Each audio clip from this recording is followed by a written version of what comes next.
اعوذ باللہ من الشیطان الرجیم بسم اللہ الرحمن الرحیم۔ محترم سامعین، السلام علیکم ورحمۃ اللہ وبرکاتہ۔ میں آپ کو اپنے چینل اقصیٰ اسلامک ایجوکیشن میں خوش آمدید کہتی ہوں اور دعا کرتی ہوں اللہ تعالیٰ آپ سب کو خوش رکھے، آباد رکھے اور آپ پر اپنی ہزار رحمتیں بارش کی طرح برسائے۔ سامعین، آج میں آپ کے ساتھ جمعۃ المبارک کا وظیفہ شیئر کروں گی جو کہ بہت ہی مجرب اور آسان ہے۔ اس وظیفے کی بہت ہی فضیلت و برکات ہیں، یہ بہت ہی بابرکت اور آزمایا ہوا عمل ہے۔ آپ اس عمل کو، اس وظیفے کو جمعۃ المبارک والے دن کر کے بارگاہ الہی میں خصوصی دعا کریں، انشاءاللہ اللہ پاک آپ کی ہر دعا کو سنے گا اور قبول فرمائے گا۔ آج کا وظیفہ ان لوگوں کے لیے ہے جو چاہتے ہیں کہ اللہ پاک ان کے مال و دولت میں اضافہ کرے، ان کے پاس وسیع و کثیر تعداد میں دولت ہو، ان کے پاس وسیع و کثیر تعداد میں رزق ہو، رزق میں برکت ہو، دولت میں برکت ہو، تو وہ لوگ اس عمل کو، اس وظیفے کو جمعۃ المبارک والے دن کر کے اللہ کے حضور پیش ہو جائیں، بارگاہ الہی میں حاضر ہو جائیں اور اللہ سے رو کر مانگیں، نبی کا صدقہ دے کر اللہ سے مانگیں، نبی کے نواسوں کا صدقہ دے کر اللہ سے مانگیں، اللہ آپ کو ضرور عطا کرے گا انشاءاللہ۔ سامعین، آج کل کا جو دور جا رہا ہے، ہر انسان کو روپے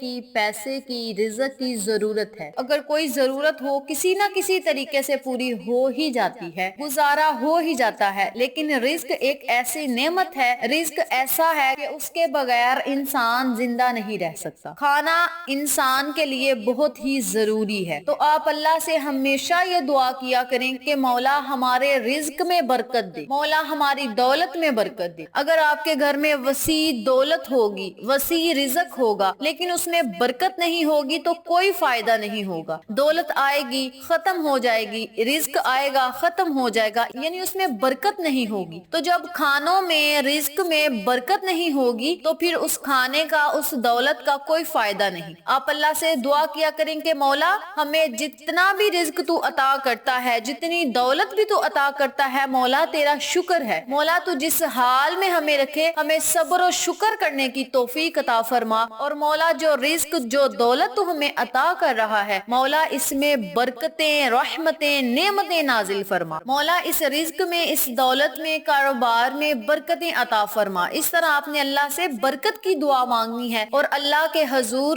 رونا ہے، اللہ آپ کو ضرور عطا کرے گا انشاءاللہ۔ تو اس عمل کو آپ نے جمعۃ المبارک والے دن کر کے بارگاہ الہی میں دعا کرنی ہے۔ اللہ تبارک و تعالی سمیع البصیر ہے، وہ ہر چیز کو دیکھتا ہے، ہر دعا کو سنتا ہے اور قبول فرماتا ہے۔ تو اس عمل کو آپ نے جمعۃ المبارک والے دن کر کے تو اللہ سے اپنی حاجات، خواہشات کا اظہار کرنا ہے، اللہ کی رحمت آپ پر بارش کی طرح برسے گی۔ تو چلیں، آپ کا وقت ضائع کیے بنا ہم اپنے مقصد کی طرف چلتے ہیں۔ وظیفہ ذکر کرنے سے پہلے میری آپ سے گزارش ہے کہ میری ویڈیو کو آخر تک ضرور دیکھیے گا، اور جن لوگوں نے ابھی تک میرے چینل اقصیٰ اسلامک ایجوکیشن کو سبسکرائب نہیں کیا، وہ نیچے موجود لال رنگ کے بٹن کو دبا دیں اور ساتھ موجود گھنٹی کے بٹن کو دبا دیں تاکہ میری ہر نئی آنے والی ویڈیو کی اپڈیٹ آپ تک بآسانی پہنچ سکے۔ جزاک اللہ۔ وظیفہ کرنے کا طریقہ اچھی طرح سن لیں اور سمجھ لیں۔ آپ نے جمعۃ المبارک والے دن کسی بھی ٹائم، کسی بھی وقت، کسی بھی نماز کے بعد اس عمل کو، اس وظیفے کو کرنا ہے۔ آپ چاہیں تو جمعۃ المبارک کا پورا دن چلتے پھرتے، اٹھتے بیٹھتے لا تعداد کثرت سے ان کلمات کا ورد کر سکتے ہیں، ان اسماء اعظم کا ورد کر سکتے ہیں جو میں آپ کو بتانے لگی۔ پورے دن میں آپ نے جب بھی آپ کا دل کرے، جتنی مرتبہ آپ کا دل چاہے اتنی مرتبہ کثرت سے لا تعداد میں آپ نے اللہ کے ناموں کا ورد کرنا ہے۔ لیکن جمعہ کی جب آپ نے نماز ادا کر لینی ہے تو پھر اسی جگہ بیٹھ کر آپ نے 90 مرتبہ اللہ کے نام کا ورد کرنا ہے۔ دو اللہ کے نام ہیں، دونوں کو آپ نے 90 مرتبہ پڑھنا ہے۔ اللہ کے یہ نام کیا ہیں اور انہیں پڑھنا کیسے ہے، یہ بھی توجہ سے سن لیں۔ بسم اللہ الرحمن الرحیم۔ اللہ،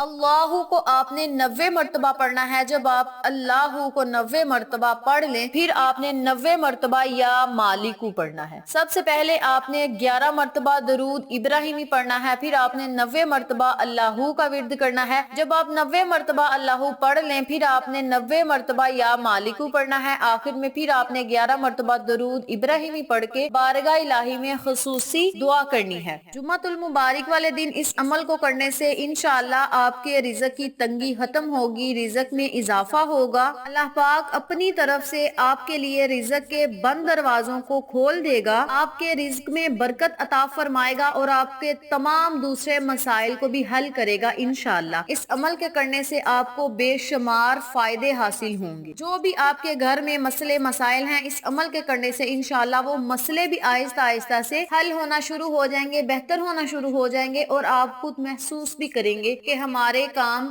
بگڑے جو ہیں وہ سلجھ رہے ہیں اور اللہ کی برکتیں رحمتیں ہم پہ نازل ہو رہی ہیں، اور آپ کی زندگی اچھی ہو جائے گی، زندگی آسان ہو جائے گی، خوشحال امن و سکون والی ہو جائے گی۔ یہ بہت ہی پاورفل عمل ہے، بابرکت عمل ہے، آزمایا ہوا عمل ہے۔ اس عمل کے کرنے سے انشاءاللہ اللہ تبارک و تعالی آپ کی غیبی مدد کرے گا، غیبی مدد کے اسباب آپ کے لیے پیدا ہو جائیں گے، رزق میں اور دولت میں فراوانی ہوگی، اور دیکھتے ہی دیکھتے آپ اپنے خاندان میں سے امیر ترین شخصیت جو ہے ان میں سے آپ کا نام ہوگا، امیر ترین آپ جو ہیں آدمی بن سکتے ہیں، بشرط یہ کہ آپ کا یقین پکا ہونا چاہیے۔ آزمائش کے طور پر اس وظیفے کو آپ نے ہرگز بھی نہیں کرنا۔ جو بندہ اللہ کو آزماتا ہے، اللہ پھر اسے بھی آزمائش میں ڈال دیتا ہے، تو آپ نے اس وظیفے کو آزمائش کے طور پر نہیں بلکہ یقین کے طور پر کرنا ہے، اللہ پر توکل رکھ کے کرنا ہے، یقین رکھ کے کرنا ہے۔ اللہ آپ کے یقین کو ٹوٹنے نہیں دے گا، اور جس نیت سے آپ نے اس وظیفے کو شروع کرنا ہے وہ نیت بھی آپ کی پوری ہوگی۔ اور یاد رکھیں، اعمال کا دار و مدار نیتوں پر ہے۔ یہ ہمارے آقا علیہ الصلوۃ والسلام کا فرمان عالی شان ہے کہ اعمال کا دار و مدار نیتوں پر ہے۔ اگر آپ کی نیت اچھی ہوگی، آپ کا کام بھی اچھا ہوگا۔ تو آپ نے اپنی نیت کو اچھا رکھنا ہے، اللہ پر یقین رکھ کے اس وظیفے کو شروع کرنا ہے۔ اس وظیفے کے کرنے سے آپ کو بے شمار فوائد حاصل ہوں گے۔ اس عمل کو آپ چاہیں تو روزانہ کی بنیاد پر کر سکتے ہیں، اپنی زندگی کا معمول بنا سکتے ہیں، لیکن جمعۃ المبارک والے دن آپ نے اس وظیفے کو لازم کرنا ہے۔ پورے دن میں جتنی مرتبہ آپ چاہیں اس وظیفے کو کر سکتے ہیں، لیکن نماز جمعہ ادا کرنے کے بعد اسی جگہ بیٹھ کر 90 مرتبہ اللہ کے دونوں ناموں کو پڑھنا ہے، اول آخر درود پاک پڑھ کے بارگاہ الہی میں دعا کرنی ہے۔ اگر اس وظیفے کو میری کوئی ماں بہن کرنا چاہتی ہے تو وہ اس وظیفے کو ظہر کی نماز ادا کرنے کے بعد کر سکتی ہے۔ اس وظیفے کے کرنے سے انشاءاللہ چند ہی جمعۃ المبارک گزریں گے، چند ہی دن گزریں گے، تو آپ کو اللہ کی رضا سے رزق ملے گا، رزق میں فراوانی ہوگی، آپ مالدار بن جائیں گے، دولت مند بن جائیں گے، امیر بن جائیں گے، اور ایسی دولت اللہ آپ کو عطا کرے گا، ایسا رزق آپ کو عطا کرے گا کہ آپ کی آنے والی نسلیں بھی سنور جائیں گی انشاءاللہ۔ تو اس عمل کو آپ نے پورے یقین سے کرنا ہے۔ میرا ایمان ہے، میرا عقیدہ ہے، میرا یقین ہے کہ اس عمل کو کرنے والا کبھی غریب نہیں رہے گا، کبھی رزق کی تنگی کا شکار نہیں ہوگا، کبھی دولت کی تنگی کا شکار نہیں ہوگا۔ تو انسان کو غافل نہیں رہنا چاہیے بلکہ اللہ پر یقین رکھنا چاہیے، اللہ ضرور آپ کی دعاؤں کو سنے گا۔ تو اس عمل کو آپ خود بھی کریں، اپنے عزیز و کار، فیملی ممبرز، فرینڈز اور نیبرز کے ساتھ شیئر بھی کریں تاکہ تمام لوگ اس وظیفے سے مستفید ہوں، آپ کو اور مجھے صدقہ جاریہ کا ثواب ملتا رہے۔ تو یہ تھی جمعۃ المبارک والے دن اللہ کے ناموں کا ورد کرنے کی فضیلت و برکات، وظیفہ و فوائد جو میں نے آپ کے ساتھ پھر میں اللہ سے دعا ہے اللہ ان تمام باتوں پر مجھے اور آپ تمام سامعین کو عمل کرنے اور دوسروں کے ساتھ صدقے کی نیت سے شیئر کرنے کی توفیق دے، پنجگانہ نماز پڑھنے کی توفیق دے، صراط مستقیم کے راستے پہ چلنے کی توفیق دے، آمین۔ اگر آپ کو ہماری ویڈیو پسند آئے تو اسے لائک کریں، شیئر کریں، ہمارے چینل کو سبسکرائب کر کے ساتھ گھنٹی کے بٹن کو دبا کے آل نوٹیفیکیشن پہ کلک کریں تاکہ میری ہر نئی آنے والی ویڈیو کی اپڈیٹ آپ تک بآسانی پہنچ سکے۔ انشاءاللہ پھر کسی نئے وظیفے یا اچھی معلومات کے ساتھ آپ کی خدمت میں حاضر ہوں گے، تب تک کے لیے اجازت دیں۔ السلام علیکم ورحمۃ اللہ وبرکاتہ۔